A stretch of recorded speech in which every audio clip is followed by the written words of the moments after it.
Hey everybody, Dr. LeGrand here, and today we are going to be talking about how I went from ADHD sufferer to ADHD thriver.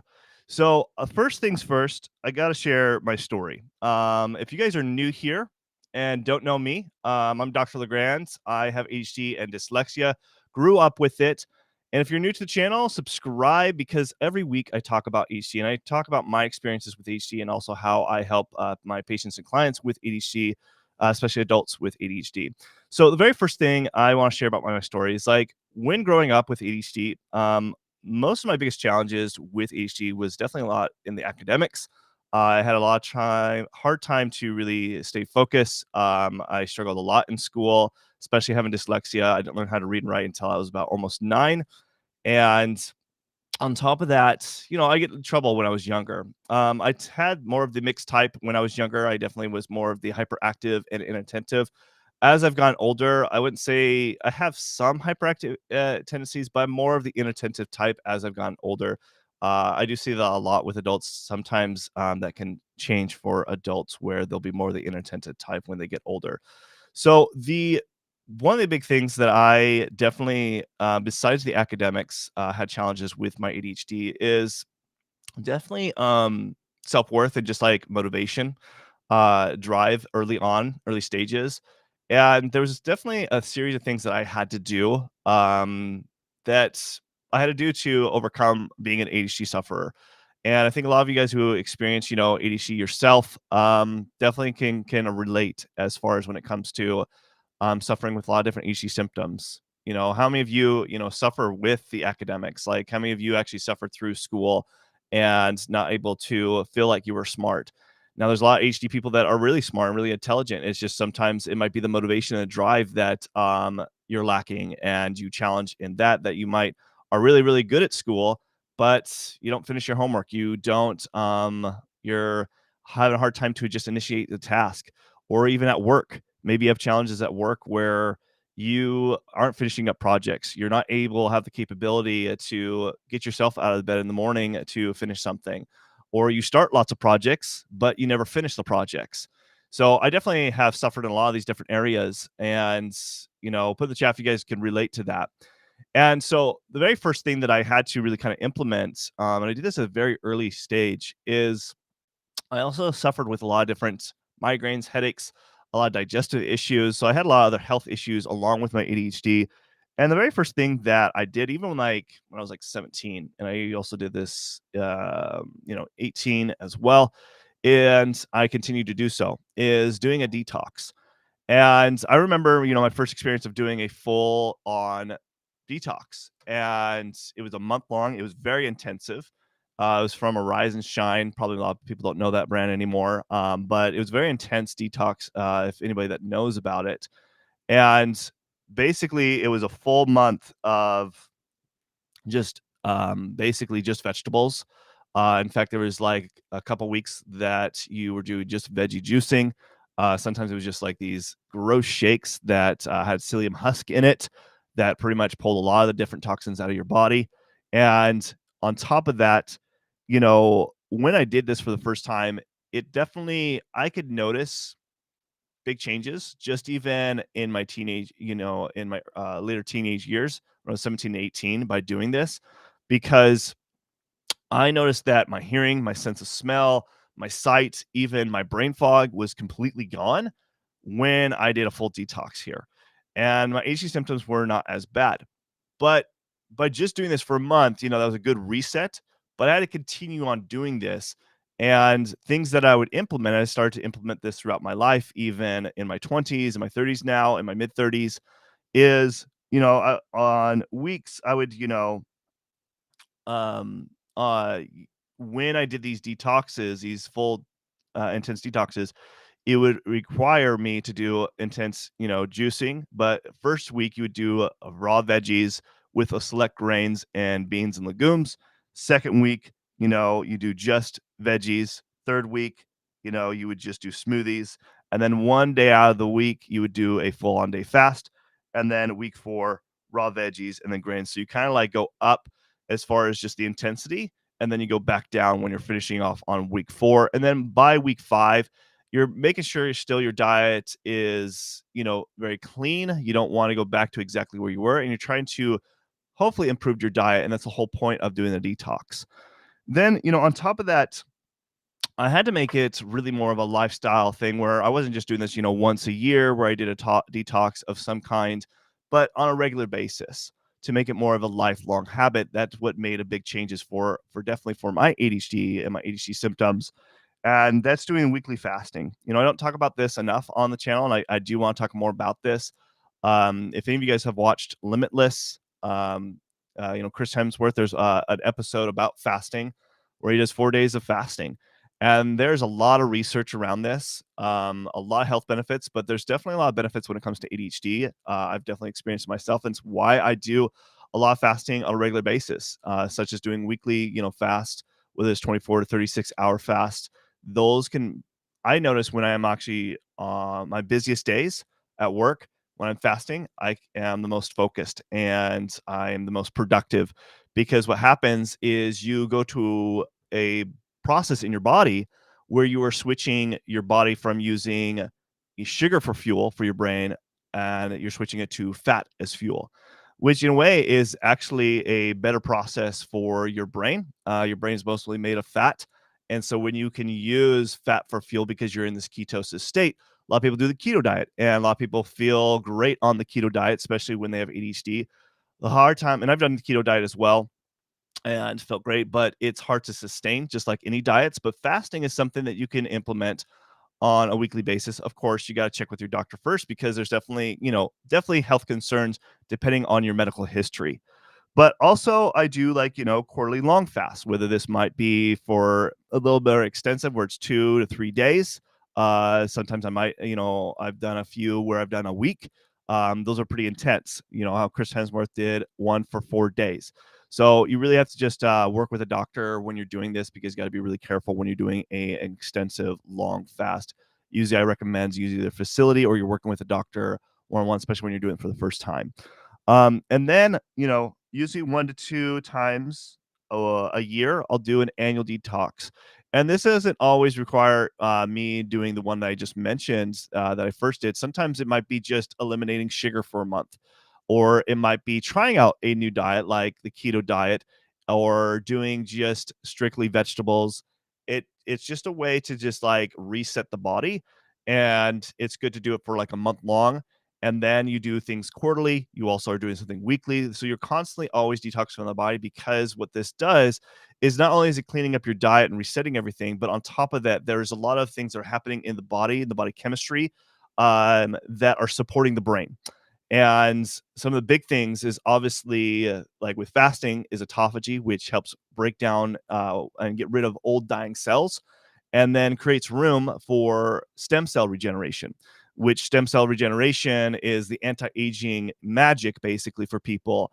And what that does is it's creating new stem cells, not only for our muscles, but also for our brain cells, and also for our heart cells, and also for all cells throughout our body, and regenerating new cells. So that's definitely the one thing that I would say is probably one of the biggest components that I have utilized in my life, from going from an HD sufferer to an HD thriver. So the other thing, I think this is true across the board with everybody that I work with HD, is implementing some shape or form of exercise. Now, let's be honest, us people with HD, we have a hard time being consistent with our ADHD routine. Why is this? Well, we have a tendency to forget. We have a tendency to have time blindness. We have all these executive functioning issues that sabotage our exercise routines. Now, the best thing that you can ultimately do, and this is what I've found effective over the years, is doing a combination of muscle strength exercise, cardio, and then also exercises of challenging your brain. I'll talk about that here in a second. Is what you want to be doing is finding a routine that works specifically for you in the day, that's not going to sabotage your exercise. So for me, for example, trying to do it early in the morning. I've done this in the past where, I do it in the early morning. Like, who here is not a morning person? Put that in the chat. Are you a morning person or are you a night owl? I'm more of a night owl. And I've tried to do the early morning routine where I do my exercise early in the morning, and I've been successful in my younger years. This is before I became a father and became married and running my own business. That was more easier to do when I was, like, in college, but it was still difficult, and I was consistent for about a year. But the problem that I had here is I realized I just wasn't a morning person. So I changed my, especially when I became a father and ran my own business and married, I changed it for midday, especially when I started going 100% virtual. Doing my exercises midday is a good reset for me because what that ultimately is doing is I can get most important things done first thing in the morning. And then midday, I can exercise and it kind of regenerates my body. It also pumps blood to my brain, oxygen to my brain, and then I'm ready to go for the rest of the day. Plus, I make sure I don't have anything scheduled in the middle of the day. That's a very important thing. You make sure your time is blocked out. That's something you have to do. And you have to just be consistent and diligent at it. The other thing you also that I found very effective for definitely when it comes to exercise is to eliminate anything that's going to prevent you from exercising. So, what can this mean? So, because as people with ADHD, we have a harder time having that motivation and drive to just do something initially. What you have to do is you have to trick your brain by simply making sure that your gym clothes are ready to go, maybe the night before. So when you decide to go work out, it's already laid out. So that removes the barrier of you preventing going versus having to run around the house trying to find everything. Because that will prevent me from going sometimes if I don't have things set out, or at least I know that I have clean gym clothes. The other thing is going to the gym at a time. This is why I go in the middle of the day is because I found at my gym between 1 and 2, typically the gym is not as busy. Now, early in the morning, it's busy. Even later in the morning, it's a little busy. And then, of course, when it gets past 3 o'clock, it's crowded. And I am not motivated when I go to a gym when it's super crowded. Don't like it at all. So that's definitely a problem there. Now, this is, so for me, keeping a consistent routine with exercise is going to definitely be a game changer for your ADHD health. It definitely has for me. I notice it every time when I'm consistent with my exercise, it does make a difference. The other thing is doing challenging your brain. So, we talk about exercise, physical exercise, but how often are you challenging your brain? So, how I make sure I challenge my brain is by making sure that I'm always learning new things on a consistent, regular basis. So, if I am learning something on a consistent, regular basis that's challenging my HD brain to making sure that I'm not going to lead into dementia and Alzheimer's disease, because people with HD actually have 2.5 times more capability of developing Alzheimer's disease, which is scary. It's a scary thought for sure. So the other thing here is on top of exercise is lab testing. Lab testing is really important when it comes to really understanding about your brain and your body chemistry. So I mentioned about my digestive problems. So, I had to check things for my IBS, doing a whole digestive panel. That was really important. I think I spelled cortisol wrong here. And testing my cortisol levels. So I've talked about this before in the channel that my cortisol levels were definitely plummeted. This showed that for me, um, really of why I was fatigued, why I was more exhausted as I was getting older, that I had to make changes here. And that made a big difference by doing that and testing my neurotransmitters. Neurotransmitters is a big one, is understanding about all your different neurotransmitters as well as your different amino acids that help the different neurotransmitters, testing for hormones such as your thyroid levels, testing for your testosterone, testing for things like DHEA, which is a precursor to all the different hormones. And then also testing your micronutrients. So all the different micronutrients, vitamin D, testing for B vitamins, testing for magnesium and zinc. Those are some of the big ones when it comes to HT. Even iron is a really big one. All of those things were really beneficial to me to see where those deficiencies were. So the big ones were definitely where I found imbalances for myself were definitely neurotransmitters, some amino acids that were out of balance. My cortisol were plummeted, and of course, my digestive panel was not to its optimal levels. So by making those adjustments, that definitely took my brain to newer heights as far as becoming a more HD thriver versus an HD sufferer. The next thing is definitely eliminating stressors. So, eliminating stressors, I think, if you do not eliminate the toxic environment and the stressors in your life, all this stuff that I just mentioned beforehand can be sabotaged. I can't stress this enough. When you have stressors and you have toxic environment that you're living in. So what is a toxic environment? If you have a toxic work environment, if you have a toxic living situation, if you have a toxic just environment outside, being exposed to a power plant or all these different things, this can sabotage a lot of what you're trying to get by eating right, by exercising, by detoxing, all these things. Detoxing can help with that. But if you're constantly are living in an environment that's constantly bringing in the toxins in your environment and also being exposed to stressors in your life, it's going to sabotage all that. So I can't stress this enough. Constantly reassess your life of how many stressors you have and need to eliminate it. And I'm always having to assess this for myself.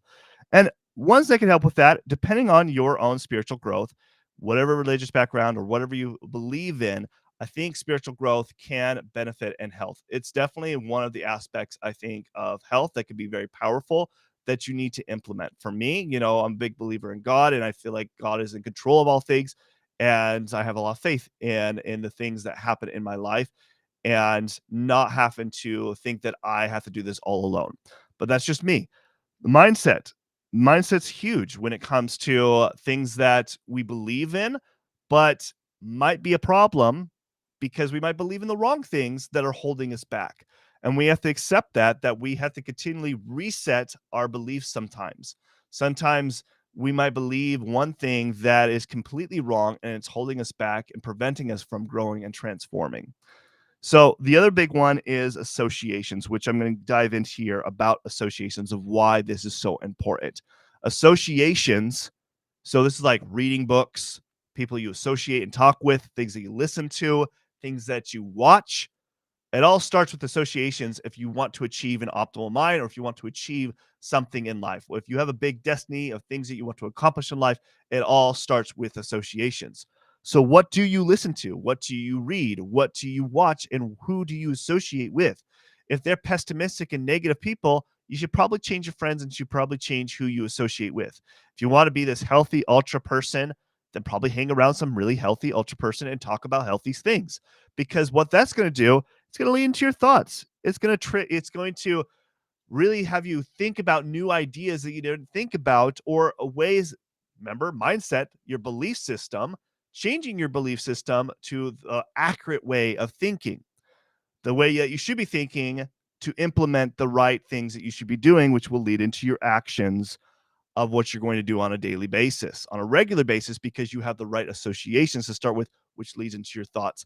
And then, of course, those actions lead into the character of who you become. So you become, instead of, I want to lose 20 pounds or I want to have this optimal mind versus what does a healthy person do? Who can I associate that is a healthy ultra person? That's what you should be focusing on. Then you focus on, does a healthy person do this type of behavior? Then you think that way and associate with that way. You will start doing those actions more and more because of the people you hang out with. I've experienced this a number of times, especially a lot when I was in medical school. A lot of the medical students that I hung around with were really into health, and that's where I felt like I was my most healthiest. Right now, I'm kind of alone. Especially the pandemic kind of wiped out a lot of my friends. Not necessarily they didn't die, but like they moved, and so I definitely it's taken time to find some new associations. But this all leads to your destiny of achieving that optimal mind that you do want. Okay, so those are the big ones. The last thing that I'm going to say here that I think was a big changer. Excuse me, a big game changer for me is definitely coaching and mentorship. I think coaching and mentorship is underutilized, but it is definitely, they've proven, even, the psychological association recognizes for ADHD that it is something that is really beneficial for people with ADHD is coaching. So I've definitely experienced this. I still continue to have coaching and mentorship in my life to keep me accountable. And they can certainly see what you don't see. They know they've gone down the path. And so they can help you stay focused. And that's probably the most important thing is you can stay focused in what you're supposed to do versus being distracted by all the shiny objects. and help you transform your life. Those are the things that I think mentorship and coaching can definitely bring to you. And that is very beneficial overall. And this is definitely the 5 big areas that I think for me have helped me go from an ADHD sufferer to an ADHD thriver. So for you, I mean, how many of you guys just put in the chat? Did you guys find this helpful? And if you are new here, subscribe to the channel. We do these live streams consistently. I'm planning on doing these on a more regular basis, probably like 3, even maybe 5 times a week. Live streams in the morning, roughly around this time, either 8 a.m. or 9 p.m. Pacific Standard Time, depending on my schedule. I'll do the best I can. But yeah, subscribe. If you found this helpful, put that in the chat. We'll get into Q&A questions here in a minute. But before I do, if you are looking for help from me personally, if you are struggling with your ADHD and you're looking for help, then what I could offer for you is, you don't have to go through the same experience that I did. My journey, I went through medical school. I did a lot of continuing education, figuring out this stuff on my own. And yeah, I spent well over $500,000 in just education and learning these things. But you certainly don't have to do that. You don't have to spend that. You certainly also don't need to be spending over $200,000, which is very common for people who have untreated ADHD. This is above the neurotypical person that people spend on medical expenses. People with ADHD will spend over $200,000 on untreated ADHD. But you certainly don't have to suffer that if you get it treated now.